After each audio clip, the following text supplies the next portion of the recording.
welcome to the Deep Dive. Today, we're tackling something huge. Not just how the Industrial Revolution changed factories or cities, but how it fundamentally warped the very soul of art. Warped is one word for it. I'd almost say it demolished and rebuilt it from the ground up. Before the machine age really kicked in, art was, it was quite constrained. How so? What was the baseline? Think aristocratic control, rigid guild systems. Art focused almost entirely on, say, religious stories, myths, maybe portraits of the very privileged, the artist. They were mostly seen as a skilled craftsman working for a wealthy patron. Right, so the art really served the existing power structure. It reinforced the status quo. We're talking about pieces commissioned by the establishment, maybe like Raphael's Vision of a Knight, where the themes virtue, piety, wealth were pretty predictable. Exactly that. Art often had a job to do, teach a lesson, commemorate something important, and getting to actually see it, that was limited. So our mission today is to unpack that seismic shift, how steam power, mass production just ripped that whole system apart. And forced artists onto completely new paths, creating movements that honestly still shape how we think about creativity today.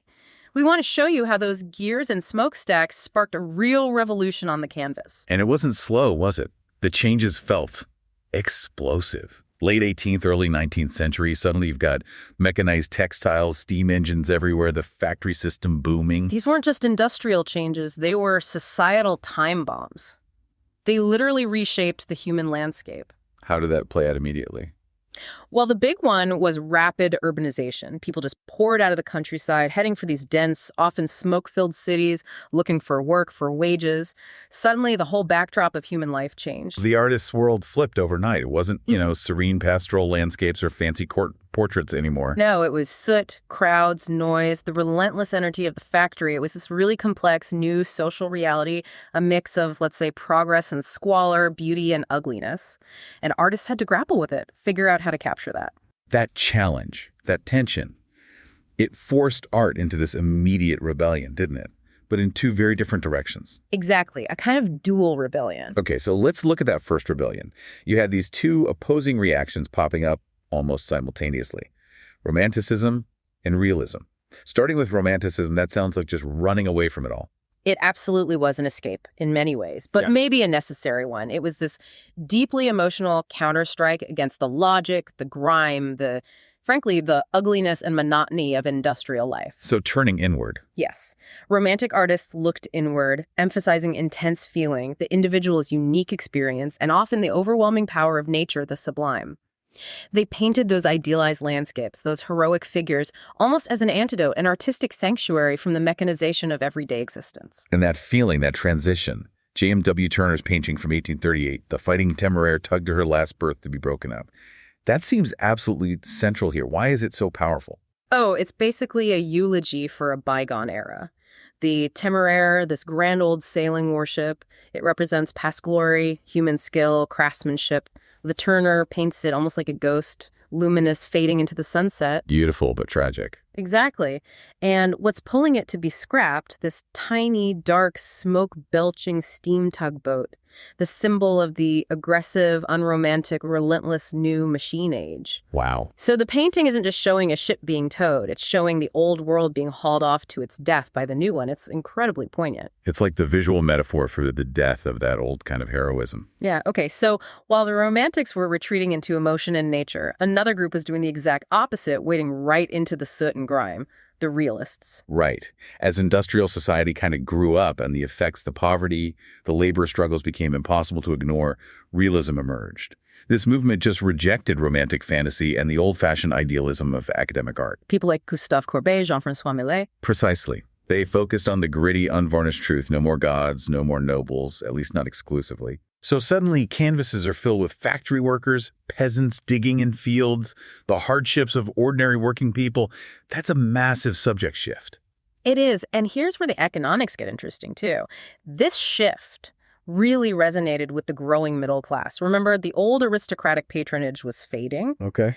But this new middle class, educated, gaining wealth because of industrialization, They wanted art that reflected their world, or at least the society they saw around them. They probably couldn't commission a giant mythological scene. But they could afford a smaller painting of everyday life. Exactly. Or something depicting the social issues they were reading about. So you start to see a democratization of patronage even before the art itself became truly mass-produced. That's a really key point. But let me push back slightly. If Courbet is painting peasants, was that art really for the people he depicted? Or was it more like documentation for the new wealthy folks buying the paintings? That's a very fair question, and it's complex. Yeah. Initially, realism was revolutionary because Courbet famously refused to pretty things up. He just presented life as he saw it, which was a direct challenge to the official salon, the gatekeepers of taste. So it was radical in its honesty. Yes. But were the pieces affordable for a laborer? No, probably not. The real power, perhaps, was forcing the wealthier viewer to confront the often uncomfortable reality that fueled their own prosperity. It was social commentary aimed at the establishment, even if bought by them. Okay, that makes sense. So if realism was about capturing this new, often harsh truth of society, the next big jump was driven by a technology that could capture truth even faster, even more accurately. Photography. Mid-19th century. The camera. Yeah, that was a bombshell for painters. It immediately proved that the human hand, no matter how skilled, just couldn't compete with a machine for sheer accuracy, for meticulous detail. So photography kind of takes over the job of just documenting reality. It does. And that was the big light bulb moment, wasn't it? It basically freed artists from the burden of needing to create a perfect likeness. They didn't have to just represent anymore. Which let them explore other things. Exactly. Things like light, atmosphere, movement, feeling in totally new ways. And this is where Impressionism comes bursting onto the scene. It feels perfectly suited to that faster, more fragmented, modern world the Industrial Revolution had created. Capturing fleeting moments. Precisely. Think of Monet, his impression, Sunrise. He wasn't painting the harbor. He was painting the effect of the light on the harbor at that specific instant. The city itself, the parks, the train stations, the cafes became the studio. These were the new landscapes created by urbanization, scenes of middle-class life and leisure. And it wasn't just a choice of style, right? Industrial innovation actually helped them paint this way. Oh, absolutely. The invention of the prepackaged paint tube, a direct result of industrial chemistry, was huge. So they didn't have to grind their own pigments anymore. Right. They could just grab their tubes and go outside, paint en plein air, as they said. That portability was key to capturing those fleeting moments of light and movement. The quick, visible brushstrokes themselves seemed to mirror the speed and maybe the fragmentation of modern city life. It really feels like they were dissolving the old rules, the traditional forms, paving the way for, well, everything that came next. Because if Impressionism asked how we see the world, then the next wave, the avant-garde movements, started asking what art should even be about in this new, very material age. And again, fascinatingly, you get these really extreme, almost opposite reactions bubbling up from the pressures of industry and materialism. You do. On one side, you had something like symbolism. This was a complete turn inward, almost a spiritual retreat, as the outside world felt increasingly mechanical, externalized. Less soulful. Perhaps. Symbolists looked for meaning inside dreams, myths, the subconscious, really personal, deep emotions. They kind of rejected the surface reality of the material world. Okay, so that's one extreme, rejecting the factory floor for the inner world. But then, completely differently, you get Art Nouveau, which was highly decorative, very elaborate. It seems to embrace manufactured forms. It did, but in a specific way. Art Nouveau wasn't rejecting industry itself, but it was fiercely rejecting the ugliness it often saw in cheap, standardized mass production. It was really a design philosophy. Trying to make manufactured things beautiful. Exactly, trying to inject beauty, organic shapes inspired by nature into everyday manufactured objects, to create a kind of harmony between people, nature, and the machine. Think of Gustav Klimt's work, those flowing lines, the rich ornamentation. But hang on, a lot of Art Nouveau, like Klimt's paintings or intricate furniture, that was still very high-end, right? Highly skilled craft, expensive materials. If they're celebrating craft and ornament, weren't they just creating a new kind of elite art?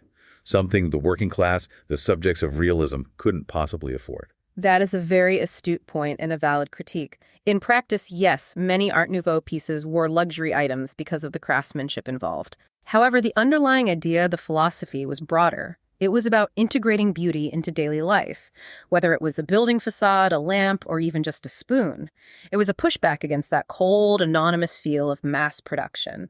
It aimed for a world where even machine-aided objects could have soul, individuality, and crucially, it paved the way for later design movements like the Bauhaus, which did succeed in bringing good design principles to affordable, mass-produced goods. I see. So, symbolists looking inward for soul, Art Nouveau trying to design soul into the external world, these really radical swings, they set the stage for modernism proper. They absolutely did. These movements threw out basically every old rule about what a painting or object should look like or represent. They pushed art towards abstraction, towards concepts. The artist wasn't tied to depicting reality anymore, maybe because reality itself felt too broken, too complex, too ugly sometimes to capture in the old ways. It's an incredible journey when you lay it out like that. From painting a knight for a prince to painting, well, an abstract field of color for maybe just a gallery wall. But let's talk about that material legacy, the democratization you mentioned. Yes, absolutely crucial. Mass production didn't just change what art depicted, it changed who could access it. We talked about patronage shifting with realism. Right, the middle class buying more. But the real game changer for physical access was new printing techniques, especially lithography. How did lithography specifically make such a difference? Why was it more democratizing than, say, older print methods like etching? Speed and cost. Lithography uses a chemical process on stone or metal plates. It's fundamentally different from the slow, painstaking work of carving wood blocks or etching into metal. You could produce images, fine art prints, posters, illustrations for magazines rapidly, in huge volumes, and much, much more cheaply. So art suddenly wasn't scarce anymore. Exactly. It became abundant, accessible. You could stick it on a wall, put it in a newspaper. It flooded public space in a way that paintings never could. This massively undercut the gatekeeping power of the old salons and the elite patrons. Art was out there for ordinary people to see and engage with. And this completely changed the artist's role in society, didn't it? From craftsman serving a master. Independent innovator to social commentator. The Industrial Revolution, ironically, forced artists to rely more on their own inner vision, their own creativity, because the old commission system was breaking down. They started using their work not just to reflect society, but to question it, to provoke. And that legacy carries forward, even into the 20th century. You mentioned Clifford Still earlier, the abstract expressionist. Yeah. His work like PH 385 seems worlds away from factories. It is, visually. But that total abstraction, those vast, jagged fields of color and texture, you can argue it's a direct, though maybe less obvious, consequence of the industrial legacy. How do you make that connection? Because the world that industrialization built, the world of total war, of potential nuclear annihilation, of vast impersonal systems had, for many artists, failed to provide a coherent reality or moral center. They felt that external reality was fractured, maybe even meaningless. So they had nowhere to turn but inward. Exactly. They had to abandon representation altogether, search for meaning purely in form, color, gesture, raw emotion. That need to invent a completely new visual language, one utterly divorced from tradition because tradition felt bankrupt. That impulse, that break, is an enduring legacy of the machine age's upheaval. Okay, let's try and pull this all together then. This deep dive shows the Industrial Revolution wasn't just an economic or social event. It was a cultural explosion. It forced art kicking and screaming into the modern world. It absolutely did, pushing artists from romantic escape to gritty realism, then photography freeing them up for Impressionism's focus on the fleeting modern moment. And finally driving them to the extremes of the avant-garde, questioning everything. Right, so that initial question, did the machine warp the soul of art? Maybe the better way to put it is that the transformation stripped away the old functions, the old constraints. Forcing art to find its own way. Exactly.